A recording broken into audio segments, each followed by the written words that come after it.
Greetings to you all from the rainforests of British Columbia on the west coast of Vancouver Island. I hope you are enjoying your balmy weather in Pittsburgh. It's raining here because that's what it does 8 months of the year. That's why we're in the rainforest. It is the custom here to acknowledge that I'm coming to you from unceded Coast Salish territory. It's the territory of the Songhees and Esquimalt peoples. With that formality, I would like to move on to my presentation. In 2003, a 61-year-old New York lawyer was arrested and charged with trespassing when he refused to remove a t-shirt that had the writing on it, "Give Peace a Chance."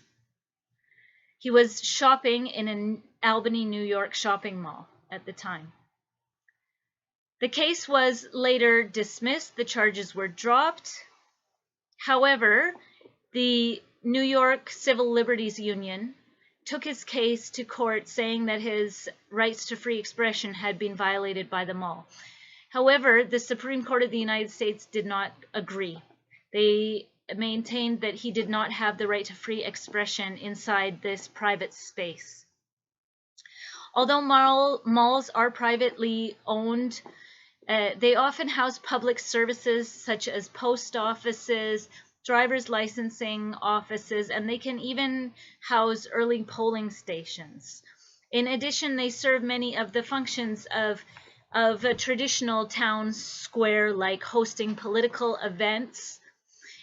Because of this, I think that they must be considered quasi-public spaces.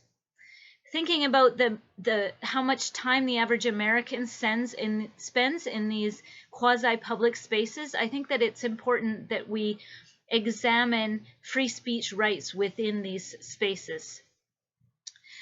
I refer to the shopping mall as the contemporary Agora. The Agora was at first a place of assembly, a place for public gatherings, as opposed to the Acropolis, which was a closed area only for the sacred. Later, the Agora also came to house the marketplace for farmers and craftspeople, traders, to sell their wares. This intermingling of the commercial and the political is evident in the Greek verbs agorazo, I shop, and agoreo, I speak in public. They're both, of course, related to the term agora. In the classical Greek division of private and public, the public sphere included the political and the commercial sphere. Really, until just early modern times, even the religious was considered part of the public sphere. However, much of contemporary life has been removed from the ethico-political public sphere and put into the private sphere. As we know in the Habermasian model of the bourgeois public sphere, it's only the political which remains in the public sphere. The domain of work, commercial exchange, religion, the family life has all become part of the private sphere. We see this distinct separation between the commercial and the ethico-political sphere in contemporary American legal rhetoric. I initially started this project with a different topic. I was looking at medical apologies, which is a topic I'm much more familiar with in a Canadian context, but I quickly realized that I didn't understand the distinction between private and public in the American context, and I needed to focus specifically on this before I could do anything deeper. So that's why I decided to look at this division of public and private space in America.